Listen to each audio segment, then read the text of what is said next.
How do you change someone's mind? Well, that question is answered by the esteemed professor at the Wharton School. His name is Jonah Berger. He's very popular for writing the book Contagious, which talks about how to make your marketing go viral. And in his new book, The Catalyst, he's narrowing down to the question of how do you change someone's mind, which is an element of persuasion and influence. And one of the key concepts he's pushing is that persuading people or changing their minds has less to do with pushing them and more to do with reducing the barriers or the roadblocks that are holding them back from changing their mind. So he has this framework, and I'm going to walk through it with some examples, that is abbreviated as REDUCE. So reactance, endowment, distance, uncertainty, and corroborating evidence. So let's start with reactance. Now, one of the key concepts that he's talking about is that when you want to move something in the real world, like a chair, you push it. And the chair does not push back. So it does what you tell it or command it to do. Now, the problem with people is that there's a tendency for them to push back. And I would say that this is probably more true in countries where there's low power distance. So how do you deal with a situation where pushing is not effective in moving people in the direction you want to go? Well, what you do is you try to provide those people with a sense of agency where they believe that they are making the decision themselves as an individual. And there are various techniques that highly influential people and marketers do to make this happen. And one of those is giving options. So often what people do is they provide only one option.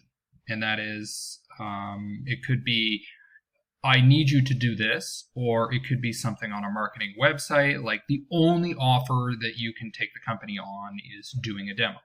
But when you provide choices, so for example, a salesperson who says option A is $2,000, and you get this, this, and this, or option B is $5,000 and you get the benefits of X, Y, and Z. And perhaps there's even a third option. Option C, the premium version, is $11,000 and you get A, B, C, D, E, whatever. So by providing even just a narrow set of options, what you're doing is you're creating the sense that somebody has agency. They have a choice. You're actually controlling the situation. You are persuading them by deciding what is the consideration set. Okay, it's like going to a voting booth and you have some agency, but ultimately the people that are on the ballot have already been chosen by a different group of people. So you don't have full agency, but you have some limited amount of choice. And people are more likely to buy into your solution or whatever it is you're trying to convince them of when they feel like they played a part in creating the ultimate decision that was made, rather than just being served a solution on a silver platter. Okay, the second concept here is endowment. Now, this is one of the most well-established concepts in psychology in general, and it's very relevant to marketing psychology. And that is that people are stuck to the status quo and they really value what they already have. And there's a lot of loss aversion. So people really don't like losing what they already own.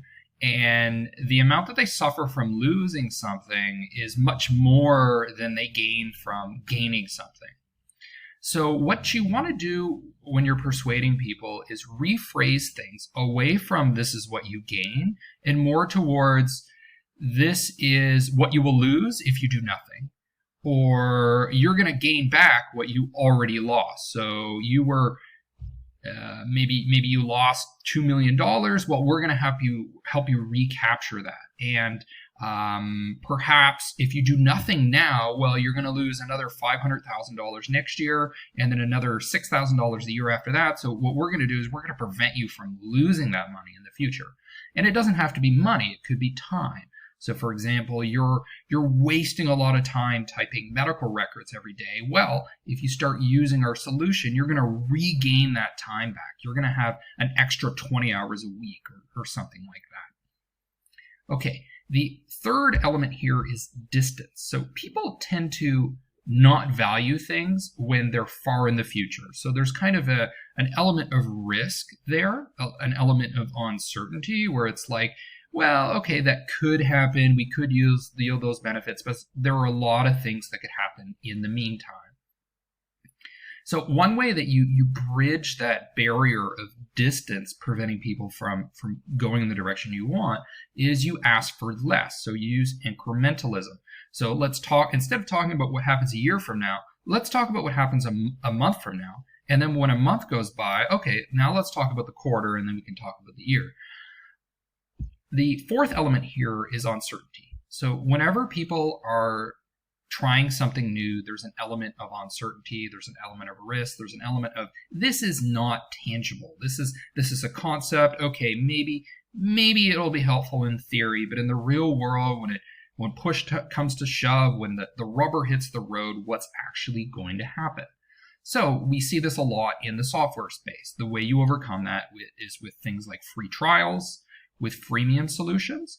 And another thing that you can do is you reduce the upfront costs. So in the software industry, for example, you used to have to invest a lot of money to get the new software established. Now what we're seeing is companies are not charging for onboarding. Onboarding is free. The product, to some extent, is even offered for free to a limited set of features or to a usage-based restriction on how much they can use the product for free. So what you're doing is you're reducing the investment that's required and the switching costs that are required to dive in and try your product. And you see this in the grocery stores too. They'll have free samples. So when somebody believes that their product fundamentally tastes better, it is a higher quality, then what they'll do is they'll offer free samples in the grocery store. And then the uncertainty with trying something new is reduced. People are more confident in buying your product after having tried it. Now, corroborating evidence. This is where one of the key concepts in marketing comes into play, which is the idea that people are fundamentally social animals. And we're basically like sheep, and we prefer to do what other people have done.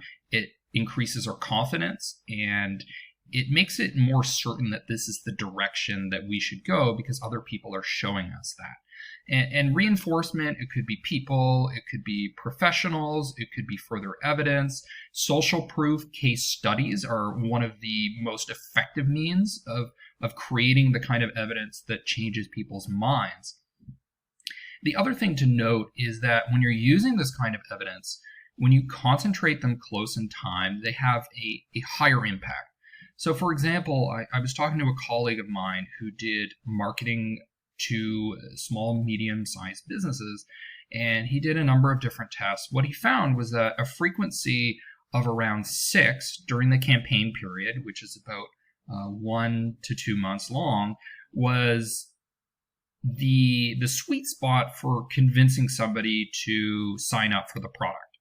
So what is that showing? It's showing that it's not just how much evidence you have or how many case studies you have or how many people are talking about your solution. It's how dense is that information being received. So if 10 people are telling you to buy a product or vouching for a product within a 1 week span or within a 1 month span, then your mind is kind of tricking itself into thinking, oh, well, there's a super trend here. Everybody's on board with this. Now, maybe it's just 10 people, but there's a perception that there's a pattern there that can't be refuted.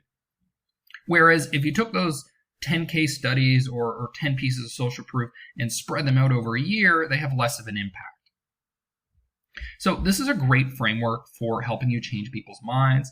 I would say it's particularly effective when people are leaning towards a direction that is not yours. So maybe it's a competing product, or maybe it's just sticking with the status quo, which is one of the biggest challenges to overcome. If people have been doing something for a long time and they're in the habit of doing, they're going to be very resistant to trying something else unless you use some different elements to convince them, to persuade them that changing the status quo is worth the effort, worth the energy, worth the investment.